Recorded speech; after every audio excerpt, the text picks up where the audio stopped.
Hey hockey fans, welcome to Goal Line Hockey, and today we're going to take a little look at the positioning of the Stanley Cup playoffs as of today. A lot of teams jockeying for the last couple spots, trying to get first in the division. Some teams trying to make the playoffs for others. Make sure to subscribe and give this video a thumbs up and stay tuned. So getting right into it, we're going to take a look at arguably the best division in hockey this year, the Atlantic Division, for the obvious reasons that the best team in hockey of probably the last couple of years is in that division. That's the Tampa Bay Lightning, with 60 wins and a historic season for the Tampa Bay Lightning this year. They really didn't slow down at any point this year. They've always been really consistently good, really good depth on that roster. Didn't make any moves at the trade deadline, but really, did they need to make any moves? They've been so good. They've locked down first in the Atlantic Division with 124 points. One of only three teams since the NHL started, one of three teams to get over that 60-win hump. Boston, right behind them, they've locked up second place in the Atlantic Division, so they will have home ice. Great thing for the Boston Bruins. They got a really great arena. That's a huge advantage for them. They've got 105 points. And Toronto, third in the Atlantic Division with 99 points. So with that, we already have a round matchup decided. It's Boston and Toronto. Boston getting home ice advantage. Taking a look at the Metro, we've got the Washington Capitals leading the way as of now. They've clinched a playoff spot with 102 points. And because of the fact that these teams aren't locked up for playoff positioning, I decided to look at the last two games of the season, who they will be playing. Washington will be hosting the Montreal Canadiens and New York Islanders for the last two games of the season. They finished their road schedule. They will be home for the last two games. A big advantage for the Washington Capitals. Right behind them, New York Islanders with 99 points. Clinched the playoffs over the weekend. They will be in Florida and Washington, so that Islander-Washington game on Saturday is going to be a huge game, and we'll see what happens with that. I think the Islanders can win the Florida game. That Washington game is going to be tough, though. But if Washington gets a point tonight against the Montreal Canadiens, they will clinch first place in that division. Continuing on, we've got the Pittsburgh Penguins with 97 points, just behind the Islanders. And they will be hosting the Detroit Red Wings and the New York Rangers, both teams that really are struggling, obviously more so the Rangers. The Red Wings have actually looked pretty good here down the stretch. Not the last time we've heard that, but Pittsburgh needs 4 points. They can get the Islanders spot for home ice advantage, and that might be crucial with how big of a difference the fan base has been on Long Island, especially playing at the Coliseum. How much of a difference that can make in this series. And now the wild card race. So first in the wild card is the Carolina Hurricanes. They've got 95 points, and they will be hosting the New Jersey Devils. They will be heading to Philadelphia to end the season. Two teams, again, they're both struggling out of the playoffs. They're on the East Coast, which is nice. It's no time change for the Hurricanes, so that shouldn't make much of an impact. Hurricanes got to win those games, and the crazy thing is they could still catch the Islanders for home ice advantage. That is not a dead thought for the Hurricanes at this point. Columbus with 94 points, so they would get to play the Tampa Bay Lightning after all the acquisitions they made at the trade deadline. They still might be playing the Tampa Bay Lightning in round one, but the Columbus Blue Jackets in a wild card spot, 94 points, and they will end the season playing the New York Rangers on Friday and the Ottawa Senators on Saturday, both on the road, and it's a back-to-back, so Friday, Saturday. This is what it's come down to for the Columbus Blue Jackets. It's unbelievable. They add all those players, and we're starting to see that maybe those guys weren't the best fit. Matthew Shane, a more run-and-gun guy, not as much defensive. Ryan Dzingel, kind of the same. He just really hasn't gelled that well in Columbus. So that's going to be interesting because the Montreal Canadiens, who are currently out of it, so if they both end up winning both their games and it's a tiebreaker, Columbus would get it.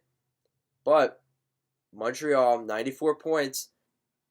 They have to head to Washington tonight. And then they host Toronto at home to end the season. So Montreal, not an easy schedule. But compared to Columbus, yes, Columbus is playing the Rangers and Ottawa, who were both, they played last night. They were absolutely awful, both of them. No disrespect to the organizations, but they were awful last night. And Columbus has a chance to really, they could steal 4 points. That would be really, really big for the Blue Jackets. So looking at the Pacific Division, on the West Coast, we've got the Calgary Flames locked up in first with 107 points. The San Jose Sharks locked at second with 97 points. And the Vegas Golden Knights locked in a third with 93 points. There's not much to talk about here. They're all kind of locked up, kind of like the Atlantic Division in the East. It's all locked up. It'll be San Jose, Vegas. We saw what happened last year when that happened. The kryptonite of the San Jose Sharks was the Vegas Golden Knights. We'll see what happens there. Looking at the Central Division, you've got the Winnipeg Jets, who have clinched the playoff spot, 96 points. They will go to Colorado and Arizona to end the year. So, luckily it's not a back-to-back, but that's not a really favorable schedule. Both those teams we'll talk about a little bit. They're both two teams that are fighting for their playoff lives at this point for that last wild card spot in the Western Conference. So, not an easy schedule for Winnipeg. And then Nashville, right behind them, they clinch a playoff spot, 96 points as well. And they will host the Vancouver Canucks and the Chicago Blackhawks, both teams in the Western Conference that are out of the running for playoffs. They're losing for Hughes. We'll see what happens there. And then St. Louis has also clinched with 95 points, and they will host the Philadelphia Flyers and the Vancouver Canucks. Again, they're playing teams that should win those games. They're teams that are below them out of the playoffs. And for St. Louis, a team that we talked about back in December wanting to trade possibly Tarasenko, Pietrangelo, Parayko, basically gutting the team to the ground. And now they might get home ice advantage still. And that would be huge against the Nashville Predators. We've seen what that crowd can do in Nashville in the past. The catfish on the ice, they go crazy there in Nashville. So, and Nashville definitely, they got to find a way to try and win this division, especially with the schedule that Winnipeg has. They could possibly take advantage, get first in that division, and avoid St. Louis. If they can avoid St. Louis, that would be huge. And Winnipeg's thinking the same. They do not want to play St. Louis, probably one of the hottest teams in the NHL since December. Absolutely, they have been the hottest team. Maybe Tampa Bay. Tampa Bay has been great all year, though. So they're an exception. But now heading into the wild card, we've got the Dallas Stars, who have clinched a playoff spot. 91 points for the Dallas Stars. They will end the season in Chicago and then head home, back to Dallas, take on the Minnesota Wild. That's a back-to-back, and that'll be it for the Dallas Stars. So not much they're really playing for here. It's just probably to avoid the Calgary Flames. And unless Colorado makes the playoffs and wins both games, Dallas has that first wild card locked up. And now we've got the last two teams, kind of the crazy finish. We've got the Colorado Avalanche with 88 points, sitting in that second wildcard spot. They will play the Calgary Flames at this point, but they have to get through Winnipeg and San Jose, San Jose being a road game to end the year. For the Colorado Avalanche, that is no easy task. Like we've said before, maybe San Jose takes it in. They know they're locked at second in that Pacific Division, so... But Winnipeg's playing for something. So Winnipeg has not looked that great recently. So Colorado could catch Winnipeg kind of sleeping. And the inconsistency with the defense recently. Some guys have been getting healthy, but it's been a progressive season for the Colorado Avalanche, considering where they finished last year. And they're locked up the top spot for Jack Hughes with Ottawa's pick. So... And then looking at the Arizona Coyotes with 84 points, they have to head to Vegas to take on the Golden Knights. And then They play in Arizona to end the season against the Winnipeg Jets. So again, that's out of all these teams, that's probably the most difficult schedule. And being 4 points back of the Avalanche, they would need the Avalanche to not get a single point over the next 2 games, and Arizona has to win both their games. So not going to be easy for the Arizona Coyotes. They really had a great run, and it really looked like they were going to be making the playoffs, but the injuries have really, really cost them. Losing Darcy Kemper has been a huge blow to this team, but they're right there, and supposedly he is going on the road trip with the team. So we'll see what happens.